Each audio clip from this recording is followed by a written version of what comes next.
What's going on, guys? It's Brandon back here again, and I apologize for the brightness in this video. It's just very bright in my room right now. Game 64 against the Washington Capitals in Washington was a 6 o'clock game on March 9th. The score ends up being 4-1 for Washington, as the first game after the trade deadline goes exactly as planned. Hawks drop to 16, 43, and 5. They outshoot Washington 32-26. They out-hit Washington 28-18. Faceoffs were also 28-22 Chicago. Power play, Chicago goes 0 for 4. Washington goes 1 for 4. Mrazek saves 22 out of 26. Lindgren saves 31 out of 32. Zaitsev returned to the lineup. Stu Grimson was in the booth in place of Darren Pang, and Washington was in their blue third jerseys, which are pretty decent. I don't mind them.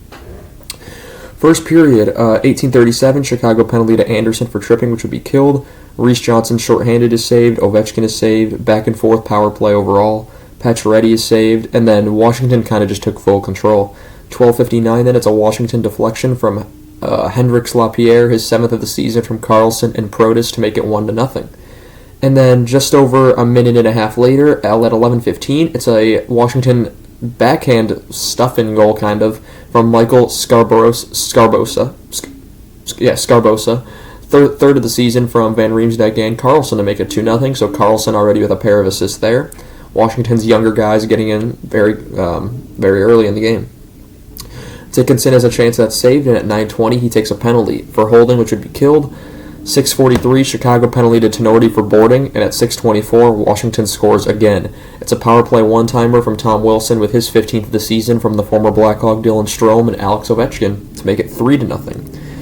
Then at 5:39 Washington scores again. This time it's Protas. However, the Hawks challenge for offside, and it's a very long challenge. This was at least 10 minutes, and they determined that it is no goal. So Hawks should have been 4-0 kind of in the first period. 2:43, Washington penalty to Pacioretty for interference, which would be killed. You go to the second period where the Hawks got better as the game kind of went on. I would say 17:24, Chicago penalty, which would be served by Donato for too many men, which would be killed. 2:36, that's a Washington 2-on-1 one-timer open net goal for Sonny Milano. That's his 10th of the year from Protas to make it 4-0. Third period, Bedard decides, I'm just going to dangle around everyone, because why not? 15:30, Washington penalty to Wilson for slashing, which would be killed.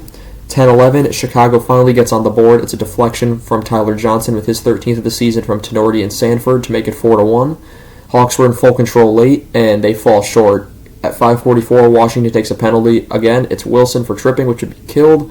1:54, it's a Washington penalty to the former Blackhawk Trevor Van Riemsdyk, for hooking, which would once again be killed.